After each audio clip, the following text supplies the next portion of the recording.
He's the great football innovator of our time. He laid the foundations of the modern game, and for years always remained one step ahead.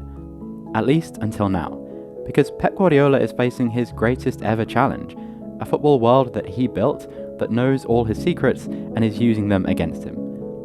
So after a trophyless season, what is Pep's grand new plan? And is he about to change the game again?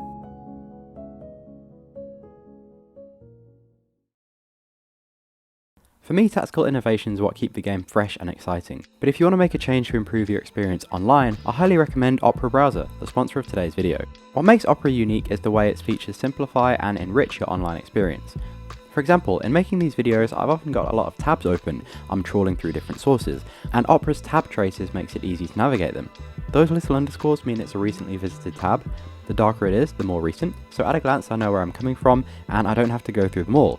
A subtle but really useful feature. And then of course we have Aria, Opera's built-in AI tool. Open up Aria's command line with Control or Command +/ and get any question answered right there.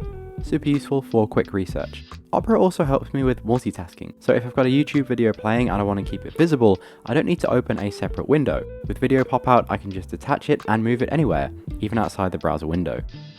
And to make the whole experience more personal, I can change the browser theme depending on my mood. I tend to use Midsummer, I find it really nice and calming, and it can be customized to your taste as well.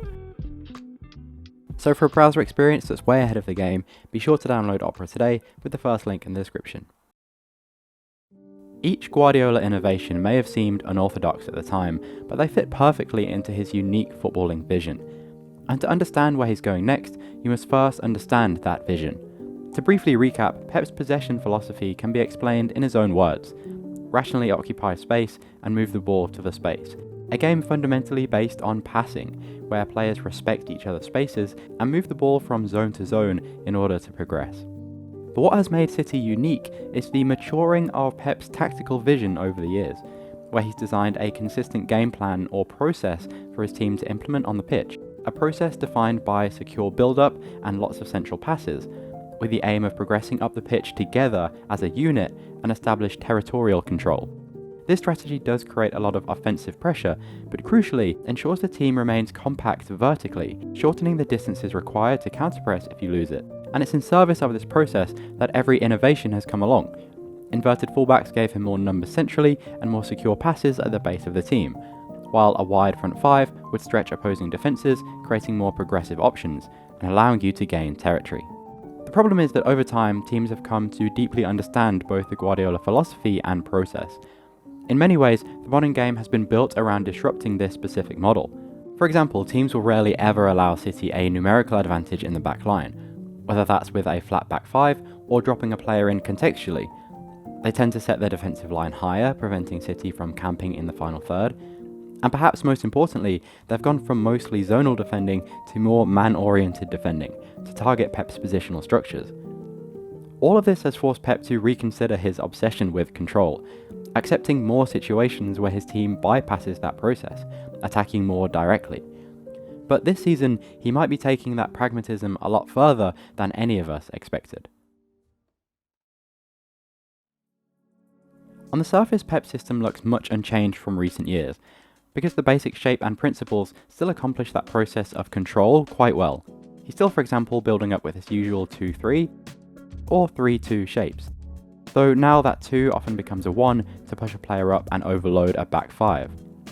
Build-up, of course, is based on that same philosophy where players respect each other's spaces and move just enough to create triangles and third-man passes, with the intention of generating both time on the ball and a passing lane forward. Then up top, the wide attacking line is retained, either 5 or 6 players. This general shape, narrow at the back and wide at the front, is quite important tactically because it's used a lot in progression. For example, it sets up this diagonal pass from in to out, where a winger can receive the ball facing the fullback and carry forward. Quite often this isn't actually about beating the fullback, but about gaining territory. Look at the Wolves backline when Doku receives the pass, and then when he eventually checks back. One carry has taken the entire team to the edge of the area, where they can attack while remaining vertically compact. And these are all extensions of classic Pep ideas. However, retaining them doesn't mean that he isn't adapting. Ironically, adaptation is at the core of his work, and despite wanting to control football games, it's really the decisions of the opponents that dictate his tactical approaches. Because the way you're going to attack, I'm going to tell you a secret. Tell me the way that my opponent is going to defend me. And after I will decide the way you're going to attack. So going back to this example, progression through width is an aspect Pep has been tinkering with depending on the opposition. In fact, in the first 3 games of this season, he used a different combination of profiles out wide. For example, against Brighton, we saw less emphasis on wide progression through carrying. In fact, the wide players used in that game were fullbacks, with the forwards coming inside and the midfielders dropping deeper. And that was because he expected Brighton to be quite aggressive and spaces to open up in central areas. So what you'd see were the midfielders, usually Rodri or Bernardo Silva, dropping into the back line to create an overload. And since Brighton were matching City's shape, trying to go man-to-man, pressing these players meant a midfielder stepping out, leaving space in the middle. So rather than in to out, City's progression would go from out to in, and Pep used forwards in those spaces for that reason. If City broke the line of pressure, they'd have direct players in Bob and Marmoush attacking the back line. These kind of tweaks are what have always set Pep apart as the tactical mastermind in the game. But of course, you can only make these changes if you've got the players to do so, and in recent times, Pep certainly has been investing in players who excel in bigger spaces, since aggressive man-oriented defences make it much harder to implement that process of control. Always we don't rule it out the option to play more direct and long ball, especially today in a modern football that most of the team they make man-to-man. So. This could well be why Pep has gambled on Donnarumma, a keeper famously no nonsense with his feet. Because while he still would like control, the current state of the game makes a ball-playing keeper just less of a priority than it once was. And to be fair to Pep, when he's had world-class players, he's always shown a sensitivity to their strengths and weaknesses, willing to tweak the system to maximise them, which is more than you can say for some. I play my way and I'm going to play my will until I want to change. But of course, City won't only be attacking more directly this season, and interestingly, Pep's built a squad with a real variety of profiles to give options in different scenarios. Against Wolves, for example, who are a lot more passive than Brighton, his width came from wingers again, Doku and Bob, to give more wide threat against a deep defence. But then against Tottenham, who were shifting between press and low block, Pep used a mixture, wide winger on one side and narrow forward on the other. Just looking at his signings this season, he signed Reinders, who excels in big spaces, but then also Cherki, who can in theory unlock tighter defences. And so perhaps that paints the real picture of the next Guardiola evolution. Not just a team built to be more direct, but a team built for radical adaptation. At least to an extent.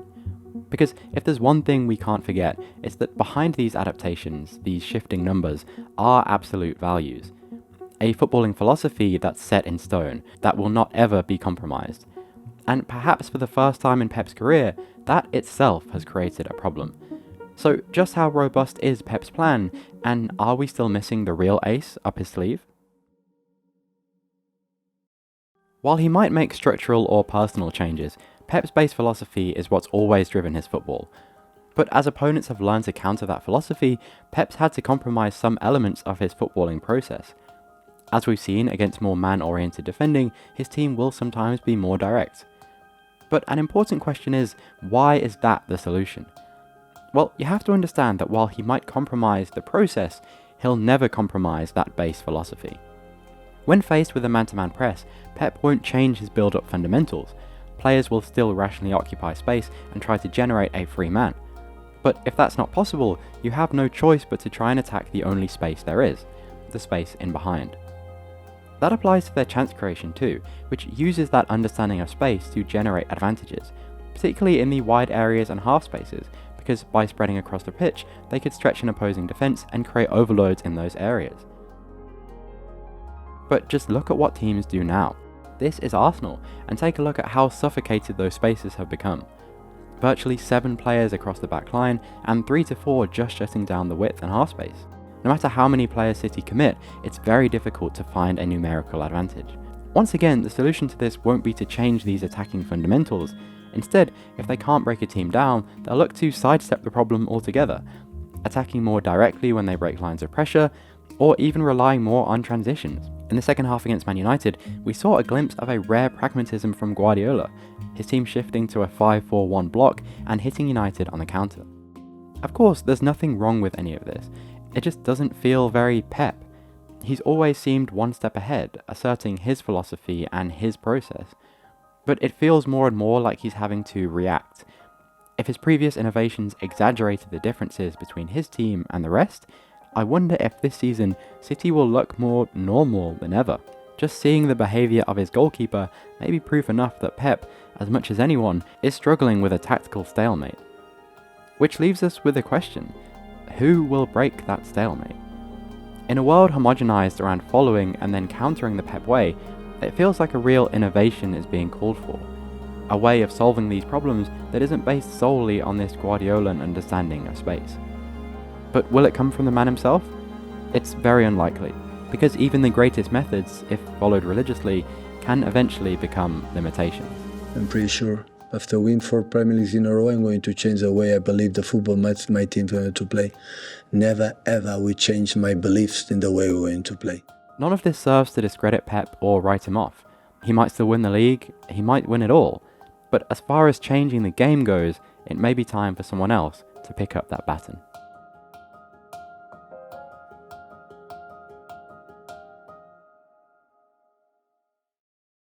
Is City's squad built perfectly for the modern game, or have they fallen behind the competition? That's the discussion in my latest bonus podcast.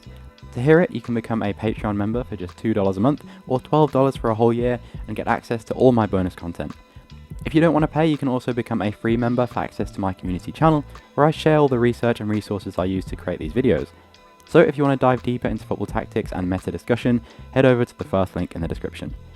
Thanks so much for watching, special thanks to all my current members, and I'll see you again in the next one. Take care.